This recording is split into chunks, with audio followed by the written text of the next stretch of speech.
According to Joint Economic Committee, as a ballpark estimate, over 20 million Americans in society at large currently have a felony in their past, and this immense population is effectively statistically invisible.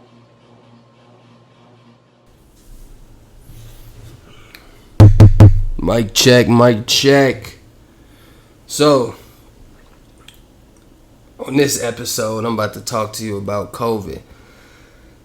I feel like they're ramping up COVID part 2, if you ask me. Like, they got us good the first time, you know what I mean? They got us pretty good. There are a lot of inconsistencies. There's a lot of, like, wear a mask, don't wear a mask. You can't come in here with a mask, without a mask. Like, you know, there was so much, like, discrepancies about it. Let me tell you a little story, right? So, I was working at the bar 2 months ago. I have to check the dates exactly. I believe it was like April 15th, right?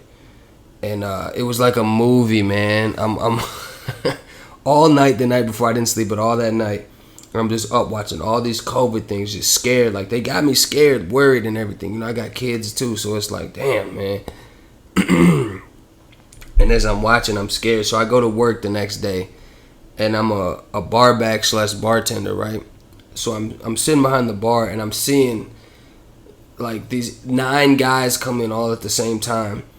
And I'm sitting there and I already don't want to be there. I'm already like this close to being like, you know, telling the manager like, you know, I don't want to be here, blah, blah, blah. So these 9 guys come in and I'm like, listening to their conversation, and they're like, you know, I just got back from Greece, I just got back from India, I just got back from Rome. I'm like, oh, what the hell is going on? I'm like, nope. And I just turned to my boss and I was like, bro, I'm out. You know what I mean? I can't do this. I got kids. I can't even take the risk of them getting sick. Like, I was watching the news and everything all night. They spooked me. They got me good. Like, and he's like, I get it, bro. He's like, you got to do what you got to do. Funny thing is, 2 days later after that, 2 days right after that, they shut everything down because of COVID. They shut all the restaurants down, so it's kind of like I told you so, but it's like, man, I just kind of seen it for what it was, and then it's crazy because I read a lot of books and I study a lot of business and stuff, but it's interesting to me because it's like, you don't have to study books to see read and do all that to see around the corner. Like, I'm like, okay, if they're shutting down the industry, which was just like having like the most booming year yet, right? The restaurant and bar industry is like, to open back up. This is what was going through my head as I was walking home as I left the building. I was like, if they open back up, it's not going to just be like everyone's flooded, everyone's busy. And we were already a new restaurant. We were only open for like 2 months. So we were just barely just getting into our stride. And then boom, COVID. It's like, damn, man. If they open back up, it's not going to be a light switch where people are just going to flow back in. And then I was even thinking to myself, like, it might just be to-goes, you know what I mean? And that's a whole nother story for later in the episode. But so that's where I was. So I called that. I was like, man, like, you know, it's crazy. To think that you would reopen during COVID and think that you could operate the exact same way as you was operating before. Like, the world has changed. Like, if you don't make changes, you will fall behind. Like, this is a perfect example. There are plenty of businesses going out of business right now because they refuse to change. They think they can just operate the same. Oh, we're open now. Yeah. Like, build it and they will come. No. Like, you have to change the game plan. You have to do advertising. You have to do marketing. You have to call. You have to get parties in there. Like, there's so much to do. The place I was at just refused to do that. So I was like, you know, is what it is. But look, I got some numbers for you. So this is about the face masks. You know what I mean? Because there's a lot of speculation about the face masks. I seen this doctor, this meme, and she said these blue face masks, actually these ones right here, she said these blue face masks do absolutely nothing. Most face masks that are cloth and stuff do absolutely nothing. She blew out a candle through the face mask. It's like, imagine the disease can just come in that easy too. Like, mind blown. So look, here's just a little article about the face mask. Starting Tuesday, May 26th, in order to minimize the spread of coronavirus, it will be mandatory in Minneapolis, that's where I live, Minneapolis, to wear face masks or other cloth face coverings inside stores, hotels, recreation centers, the Skyway system, and other government buildings, right? It's required now, right? Just ridiculous. Businesses won't be required to provide face masks to customers or employees, though employers will be required to mandate the use of masks by their workers. Violations could be punishable up to fines of up to $1,000. It's ridiculous, right? So now you're forcing us to wear face masks. It's not proven to help. It's not proven to you're preventing the spread. I thought just ask me a month ago, I'd have been like, hell yeah, wear a face mask. But now that I do my own independent research, it's like, man, y'all just, I don't know what that is, a scare tactic or what. Like we don't got to get into the conspiracy theories, but I just feel like, man, they're pushing it back on us. And now you're telling me that these businesses that are, the average restaurant operates on around 13% profit, right? You're gonna find that business $1,000 if someone in there ain't got a face mask on. Are you kidding me? So this is my point. Is you see around the corners, this industry is going down. It's so shaky. I don't even be in that industry anymore.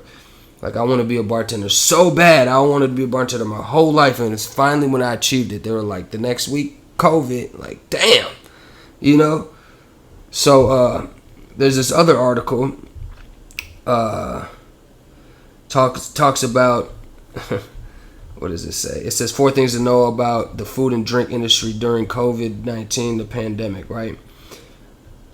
It says some restaurant workers, especially cooks, have been able to maintain employment because of to-go orders, right? They are open for to-go orders. Now, if you're already operating on 14% profit margins, and now you're only offering to go, come on, man. That's got to bring it down to 1 or 2%. You are not selling that much to go to make up for the business that you lost. Trust me, this is a bad situation that these restaurants and these bars are going to be in. Not even gonna. They're in right now. It's ridiculous to think this. Yeah, to goes, at least you're still getting the money flowing, but man, you are not selling that many to goes. You are not booming that much to get to make up for that, though. You know what I mean? It's ridiculous. So here's a couple numbers, right? That food and drink service job losses are staggering and unprecedented. Since March 16th, nearly 100,000 workers in Minnesota's food and beverage sector have filed for unemployment insurance. A significant portion of the 650,000 Minnesotans who have filed for income support because of the economic repercussions of the novel coronavirus. Now, in 2010, the total was 24,000 people that filed for unemployment. We're 5 times that right now. We're 5 times that. And it's interesting because they called me back. The bar I worked at, the young bar, the two-month-old bar I worked at, called me back and was like, yeah, V, you want to come back? You're our best worker. Of course I am. But if I can't control the marketing, if I can't be in the conversation of the marketing and the advertising, I don't want anything to do with the bartending, the bar back. I was barely, man, I set my standards. Look, I got to be involved in this or not at all. And they're like, okay, well, it was good knowing you. It was like, all right, good luck. You know what I mean? And that's a prime. And I don't mean to shit on them or anything, but that's a prime example. They just opened up, no plan. They say they have a plan, but no plan. They just opened up, and they just think they can operate the same. It's scary, man. It's scary what people think and what people do when they're scared. It's scary. Scared people are scary. You know what I mean? So that's my little 2 cents on coronavirus and the mask. It's just so crazy to think. Now, if you watch the news now, they're kind of ramping up for Corona Volume 2. You know what I mean? Corona Stage 2 or whatever that. Now, let me ask you something. If they shut the country down again, if they tried a second time, would you be on board with that? If you own a business, even if you don't own a business, they said everyone got to stay home again, blah, blah, blah. Would you be on board with that? Or would you be that first one, all those inconsistencies, all that stuff that you were feeding us and blah, blah, blah. We don't buy that shit. You know what I mean? Would you automatically be Corona's back, blah, blah, blah. It seems like scare tactics and a lot of craziness. I live in Minneapolis, right? So there was protests and riots up here. I seen this article a couple days after the riots, and they said 193,000 people just tested positive, or 193,000 new cases, excuse me, for coronavirus in Minneapolis. Where did they get that number from?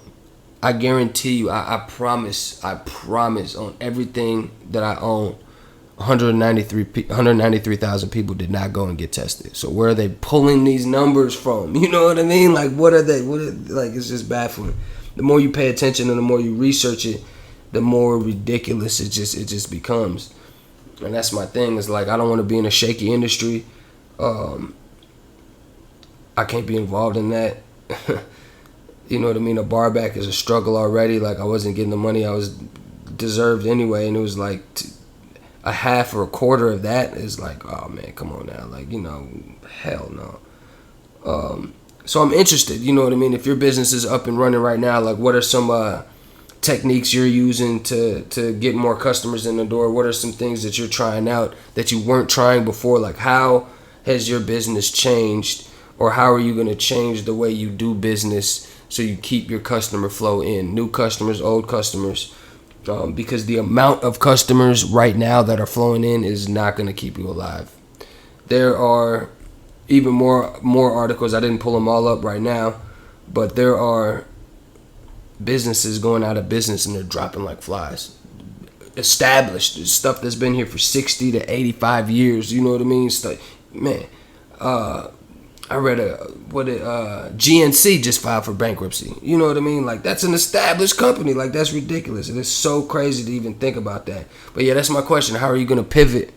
How are you going to pivot during this COVID? Because if you don't, you might die, man. Grow or die.